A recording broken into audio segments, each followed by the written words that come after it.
Commander Jack Davis didn't expect to become an interstellar wildlife educator when he joined the United Earth Space Force. Yet here he stood, facing an auditorium of wide-eyed alien delegates from across the Galactic Council, about to deliver his first lecture on Terran wildlife management. "Thank you all for attending," Jack began, adjusting the microphone. "I understand there's been some confusion about how humans interact with Earth's fauna. The confusion had started 3 standard months ago when diplomat Tren from Proxima Centauri visited Earth and witnessed a human child walking a dog in a park. The diplomat had immediately contacted the Galactic Council's emergency response team, reporting a juvenile deathworlder controlling a predatory beast with nothing but a thin tether. The incident had escalated into a diplomatic crisis. Jack clicked to his first slide. A golden retriever playing fetch. This is what we call a dog. For approximately 30,000 Earth years, humans have selectively bred these animals as companions, workers, and protectors. Ambassador Nix of the Rigelian Confederation raised a tentacle. "You willingly share your dwellings with predators? How many handlers are required to control such beasts?" Jack chuckled. "No handlers. Most Earth families consider dogs to be family members." The room erupted in chittering sounds of disbelief. "Impossible!" shouted Representative Mouln from the methane-breathing Tau Ceti Alliance. "Your world's gravity alone produces muscle density. That would make any creature lethal. We've studied your planet's ecosystem. Your squirrels could tear through our hulls." Jack sighed. The classification of Earth as a death world had created endless misconceptions. Yes, Earth had higher gravity, more atmospheric pressure, and more extreme weather than 87% of inhabited worlds. But that didn't make every Earth creature a monster. "Perhaps a demonstration would help," Jack suggested. He tapped his communicator. "Lisa, would you bring Buddy in?" The auditorium doors opened, and his assistant entered with Buddy, Jack's 3-year-old golden retriever. The alien delegates instantly retreated to the far side of the room, some activating personal shield generators. "Buddy is a standard Earth companion," Jack explained calmly. "He's trained to respond to over 40 voice commands and has never harmed anyone." Lisa handed Jack a tennis ball. "This is how many humans exercise their dogs." Jack tossed the ball down the center aisle. Buddy bounded after it, tail wagging furiously, then returned with the ball in his mouth, dropping it at Jack's feet while panting happily. "Good boy," Jack said, scratching behind Buddy's ears. The assembled aliens watched in astonished silence as this supposedly deadly Earth predator acted like an overgrown puppy. Ambassador Nix approached cautiously. "It appears docile." "Maichie." "I?" Jack asked, extending the ball toward the Rigelian. With trembling tentacles, Nix took the ball and awkwardly tossed it. Buddy immediately chased after it, returning the ball directly to the ambassador, who froze in shock. "He wants you to throw it again," Jack explained. As the ambassador repeated the exercise, other delegates began inching closer. "This is just the beginning," Jack said, watching the alien's fear gradually transform into curiosity. "Tomorrow we'll discuss horses, which humans have ridden for transportation for thousands of years." A collective gasp filled the room. "You mean to say," Ambassador Nix whispered, "that Deathworlders actually mount these creatures and control them with their bodies?" Jack smiled. "Indeed. And wait until you hear about elephants." As the first session concluded, Jack knew this diplomatic mission would be far more challenging and entertaining than any military assignment he'd ever had. The galaxy was about to learn that Earth's relationship with its animals wasn't about dominance through terror, but partnership through trust. And that, perhaps, was the most alien concept of all. The second day of Jack's wildlife seminar began with even more attendees than the first. Word had spread quickly through the Galactic Council space station about the Death Worlder who controls predators, and now representatives from 17 additional species had requested permission to observe. "Today we'll discuss larger mammals that humans have domesticated," Jack announced, displaying a holographic image of a horse galloping across a field. "This is Equus cabalis, commonly known as a horse." Representative Zoll of the silicon-based Aldebarans clicked his crystalline mandibles in distress. "The creature is enormous. Its legs alone could crush most sentient beings in the galaxy." Yet humans learned to ride them approximately 6,000 years ago, Jack continued. Horses have been crucial to human development, serving in agriculture, transportation, warfare, and recreation. He switched to a video of a dressage competition, showing the intricate movements between rider and horse. What you're seeing isn't control through dominance, Jack explained. It's communication. The rider uses subtle shifts in weight, gentle pressure from legs, and light contact with the reins to suggest movement. The horse chooses to cooperate. Ambassador Nix, who had cautiously befriended Buddy the previous day, appeared skeptical. How many neural implants are required for this communication? None, Jack replied. Just trust, consistency, and mutual respect developed over time. The alien delegates exchanged glances of disbelief. Perhaps another demonstration? Jack suggested. We've arranged for a small exhibition in the station's central atrium, which has been temporarily terraformed to Earth standard conditions. The delegates followed Jack through the station corridors, many consulting their environmental suits' readings anxiously. The central atrium had been converted into a small arena with soft footing and proper ventilation. Lisa stood in the center, holding the reins of a chestnut mare named Cinnamon. "This is my colleague's horse," Jack said. Cinnamon is considered a mild-tempered example of her species. Mild-tempered? Gasped Ambassador Dreel of the Aquatic Europan Collective. That creature could shatter my exoskeleton with a single kick. Which is why Cinnamon has been trained not to kick, Lisa interjected, stroking the horse's neck. Horse training is based on mutual respect. Would anyone like to approach her? The delegates remained frozen, until one small figure stepped forward. Junior, Diplomat Pip of the Procyon Alliance, whose species resembled Earth's red pandas. "I volunteer," Pip said, his voice barely audible. Lisa smiled encouragingly. "Approach slowly, with your hand extended, palm up." Pip followed the instructions, trembling visibly. Cinnamon lowered her head, sniffed the small alien's hand, then gently nuzzled it. Pip's eyes widened in wonder. "She likes you," Lisa said. "Would you like to feed her a carrot?" Minutes later, several delegates were taking turns offering treats to Cinnamon under Lisa's supervision. Others watched in amazement as Jack demonstrated basic horsemanship, showing how light pressure from his legs could guide the horse in different directions. "The key to understanding human-animal relationships," Jack explained as he dismounted, "is recognizing that Earth's evolutionary path created not just predators and prey, but also complex social dynamics. Humans didn't conquer these animals. We formed partnerships with them." Ambassador Nix approached Cinnamon carefully. "Your species evolved on a world where nearly everything could kill you. Yet instead of exterminating these creatures, you befriended them." Jack nodded. Often, cooperation provides more advantages than conflict. As the session concluded, Jack overheard Junior Diplomat Pip asking Lisa if humans had domesticated any smaller, less terrifying mammals. Jack smiled, knowing tomorrow's presentation on cats would break the young diplomat's brain. "Commander," Ambassador Nix said quietly as they exited the atrium, "I'm beginning to understand why humans advanced so quickly, despite your harsh world. You didn't just survive your planet. You learned to work with it." Jack nodded. "That's the lesson we're hoping to share. Tomorrow's demonstration might be the most impressive yet." "What could possibly be more impressive than riding a 1,000-pound animal?" Nix asked. Jack grinned. "Wait until you see what we call elephant trainers." The third day of the seminar opened with an unprecedented audience. Word had spread beyond the diplomatic corps, and now maintenance workers, merchant vessel crews, and even some galactic security personnel had crowded into the lecture hall.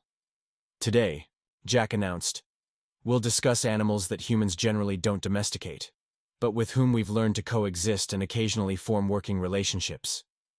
He displayed a hologram of an Asian elephant lifting logs at a sustainable forestry operation. This is Elephas maximus, or the Asian elephant. Adult specimens typically weigh between 2,000 and 5,000 kilograms. A collective gasp rose from the audience. "That's not a mammal," protested Science Officer Quill of the Betelgeusian Research Consortium.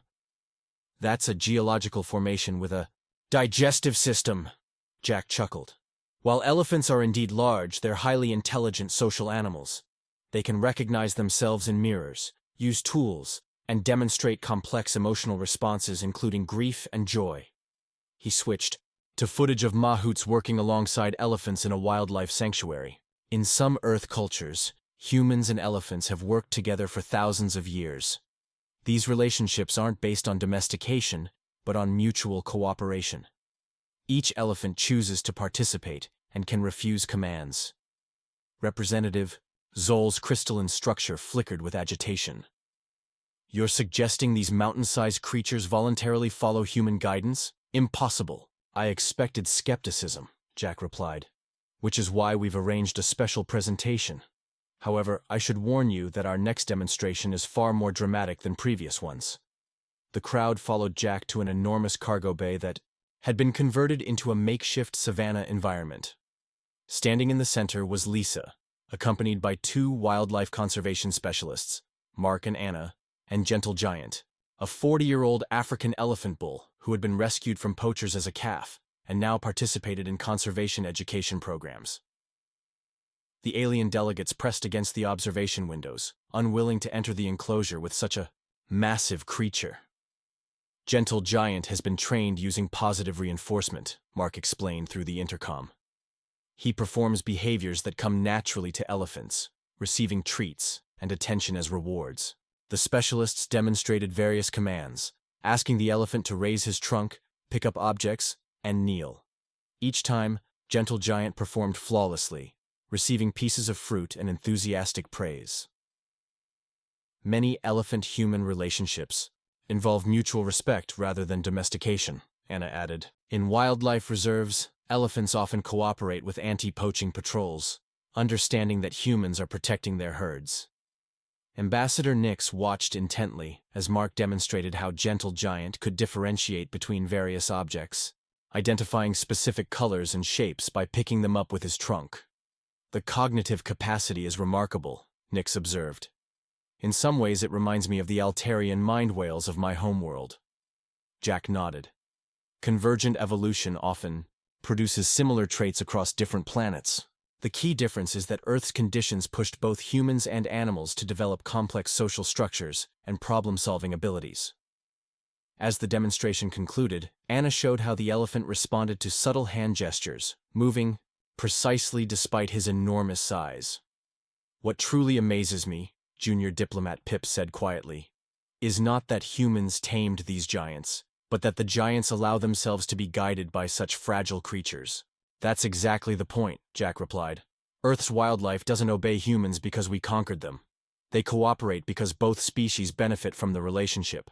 Later, as the delegates filed out, Science Officer Quill approached Jack with a puzzled expression.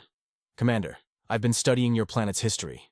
Despite your remarkable ability to cooperate with these creatures, humans have also driven many species to extinction. How do you reconcile these contradictions? Jack's expression grew somber. That's an excellent question, Officer Quill, and it's precisely why tomorrow's session might be the most important of all. We'll be discussing mankind's evolving relationship with apex predators, the hunters that even humans once feared. The fourth day of the seminar began with an atmosphere of nervous anticipation.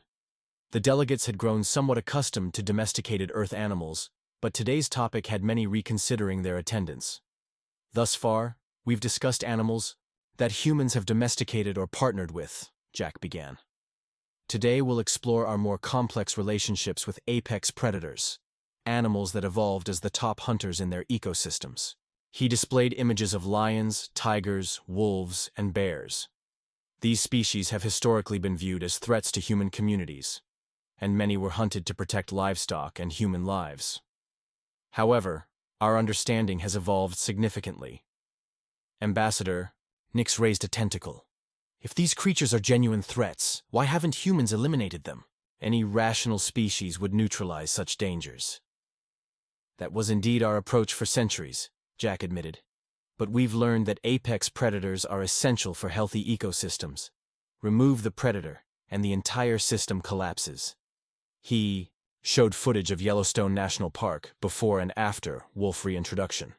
When wolves returned to this region, they controlled the elk population, which had been overgrazing. This allowed trees and vegetation to recover, which in turn provided habitat for beavers, whose dams created wetlands that supported countless other species. Science Officer Quill adjusted her optical sensors. A fascinating example of ecological interdependence. But how do humans interact with these predators now?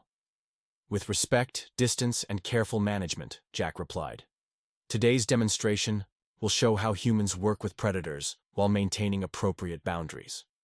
The group proceeded to a specialized containment area, where a woman named Rita stood beside a glass barrier.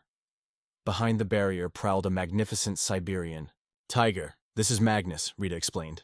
He was born in captivity as part of a conservation breeding program. While he's accustomed to human presence, he remains a wild animal, not a pet. The delegates watched as Rita used a system of barriers and specialized equipment to conduct a training session.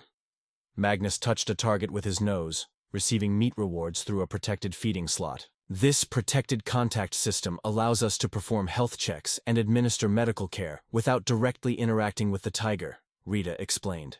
Magnus participates voluntarily. If he walks away, the session ends.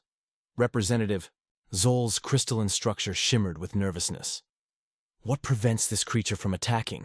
Multiple safety systems, Rita answered. But more importantly, a relationship built on respect rather than fear. Magnus knows that cooperation brings rewards, while aggression results in the end of interaction. And tigers, like most intelligent animals, enjoy mental stimulation. As the demonstration continued, Jack explained how modern zoos and wildlife parks had evolved from exploitative displays to conservation centers focused on animal welfare and education. Our understanding of these animals has deepened, he said. We've learned that psychological well-being is as important as physical health. Enrichment activities that stimulate natural behaviors are now standard practice. Later, as Magnus lounged in the sun, comfortably ignoring his visitors, Junior Diplomat Pip approached the glass. He's beautiful, Pip whispered. On my world, we have nothing so magnificent or terrible. Each planet's evolutionary path creates unique wonders, Jack replied. Earth's challenging conditions created both ferocious predators and the creatures that could survive alongside them. Ambassador Nix joined them. Commander, your species continues to perplex me. You've shown remarkable capacity for coexistence with beings that could easily kill you. Yet, from galactic records, humans themselves are considered among the most dangerous species in known space. Jack nodded thoughtfully. Perhaps that's precisely why we can understand these predators. We recognize something of ourselves in them, the capacity for both violence and cooperation, for destruction and protection.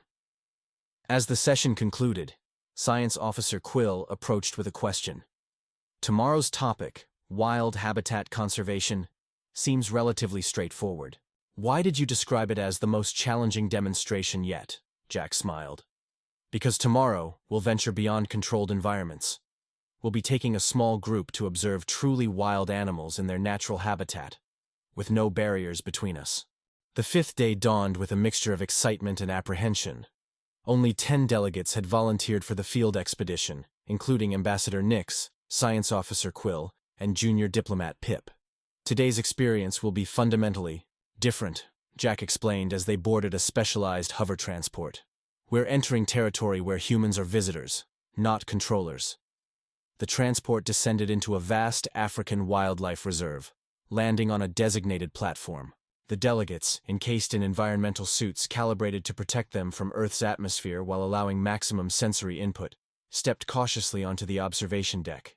Before them stretched the Serengeti Plains, golden grasses swaying in the morning breeze. In the distance, a herd of wildebeest grazed while zebras moved among them. This reserve spans thousands of square kilometers, explained Park Ranger Tom, who had joined their expedition. It's one of Earth's most successful conservation areas, preserving natural ecosystems while allowing controlled human observation. Ambassador Nix's tentacles quivered with nervousness. And predators roam freely here?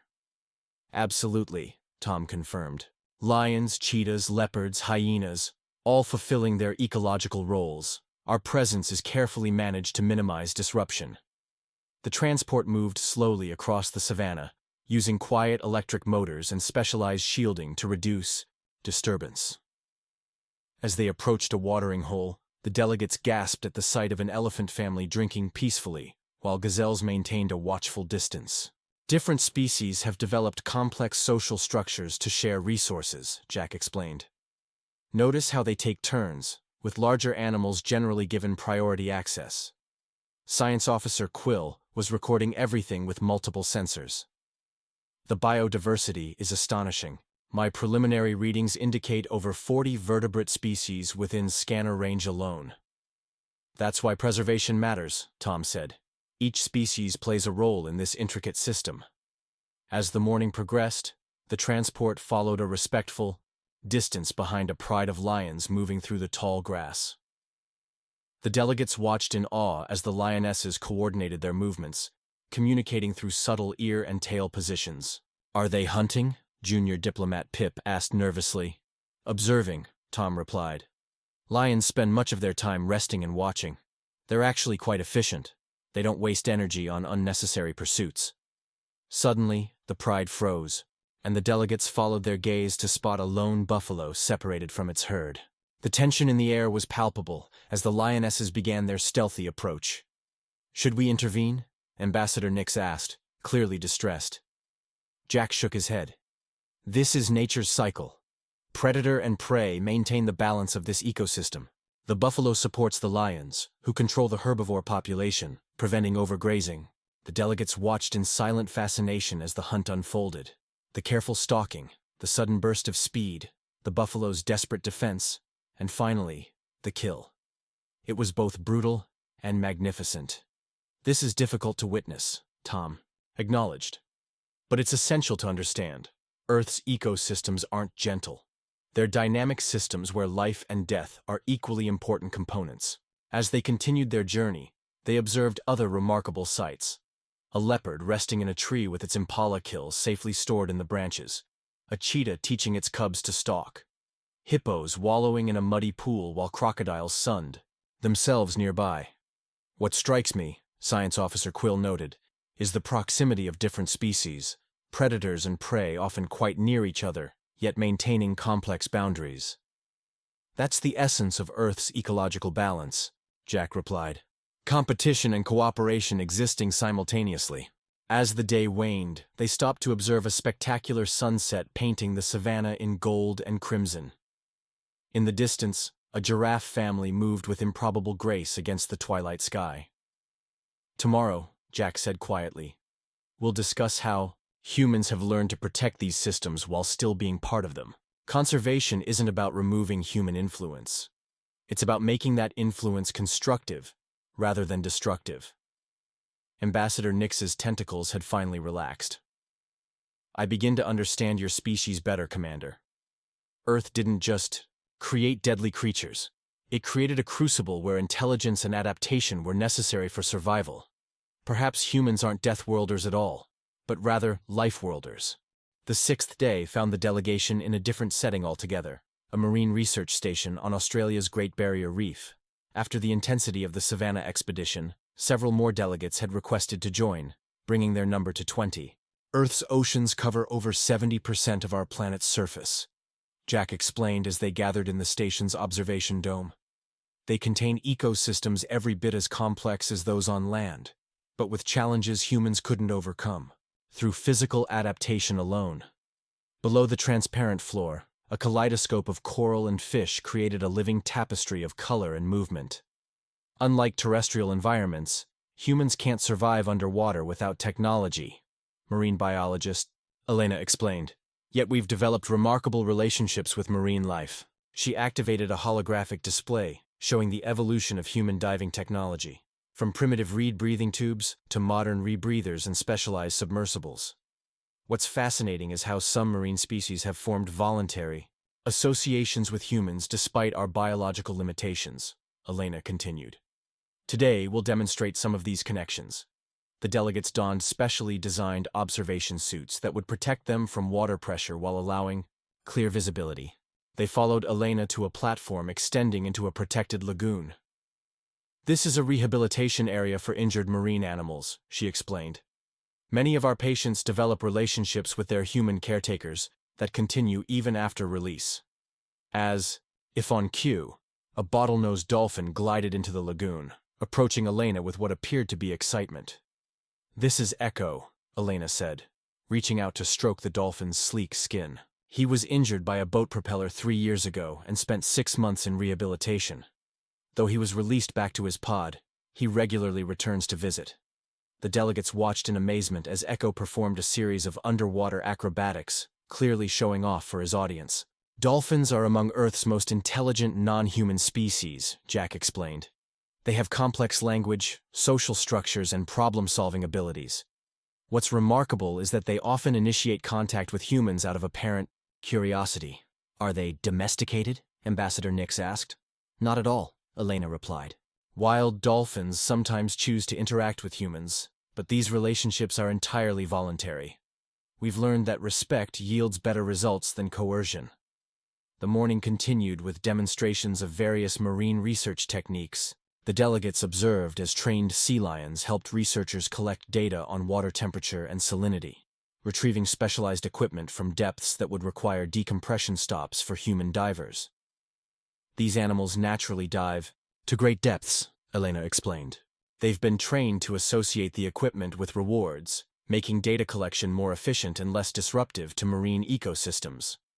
Later, they witnessed a remarkable turtle rehabilitation session, where injured sea turtles received physical therapy to help them recover proper swimming mechanics. "Many of these injuries are caused by human activity," Elena acknowledged soberly.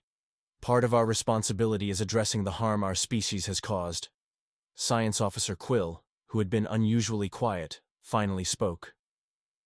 "Commander, your previous presentations showed how humans formed relationships with animals through domestication or careful management. But these marine creatures seem fundamentally different." Jack nodded. "You've identified a crucial distinction. Land animals evolved alongside humans, adapting to our presence over thousands of generations. Marine species encountered humans much later in our development, when we were already technological beings invading their domain." "Yet they don't fear you uniformly," Quill observed. "No," Elena agreed. "Many marine species seem to recognize individual humans and form specific relationships based on their experiences. It suggests a level of cognitive processing that we're only beginning to understand." As the day continued, the delegates witnessed a particularly moving demonstration. A group of manta rays that had been entangled in fishing nets and subsequently rescued now voluntarily approached divers who had helped them, allowing themselves to be touched and examined. "These creatures have no evolutionary reason to trust humans," Elena explained. "Their behavior suggests they're capable of distinguishing between threatening and helpful humans and remembering the difference." As the sun began to set, painting the water in shimmering gold, Ambassador Nix approached Jack. "Tomorrow is our final session," the ambassador said. "What remains to be learned about human-animal relationships?" Jack smiled. "Perhaps the most important lesson of all. Tomorrow we'll discuss how protecting Earth's wildlife has changed human society itself, and what that might mean for interspecies relationships throughout the galaxy." The final day of the seminar found all 37 delegates gathered in the station's grand conference room. The atmosphere had transformed dramatically since the first session. Where once there had been fear and skepticism, now there was genuine curiosity and respect. "We've examined many aspects of humanity's relationship with Earth's wildlife," Jack began. "Today, I want to discuss how these relationships have shaped human development and why they might matter to galactic society." He displayed a holographic timeline showing the evolution of human attitudes toward wildlife, from purely utilitarian views to modern conservation ethics. "For most of our history, humans saw animals primarily as resources or threats," Jack explained. "We domesticated some, hunted others, and often drove dangerous species to extinction. But something remarkable happened during our technological advancement. We began to recognize the intrinsic value of other species." Ambassador Nix raised a tentacle. "This seems counterintuitive. As your technology increased your power over nature, shouldn't you have become more domineering, not less?" "That's precisely what makes this evolution significant," Jack replied. "As we gained the power to destroy, we also gained the wisdom to preserve. We recognize that dominance without responsibility leads to ecological collapse, and ultimately threatens humanity itself." He showed footage of international conservation efforts, with scientists from different countries working together to protect endangered species. Wildlife conservation became one of the first truly global human endeavors, Jack continued. It required cooperation across political boundaries and cultural differences.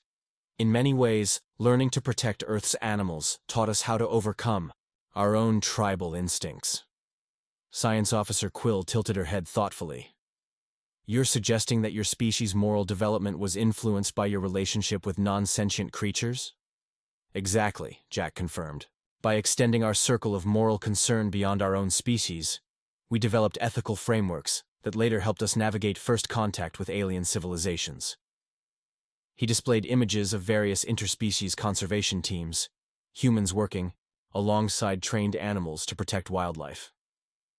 These partnerships demonstrated something crucial about intelligent life. Cooperation often yields better results than domination, a lesson that served us well when we joined the galactic community. Junior diplomat Pip had been unusually quiet throughout the session.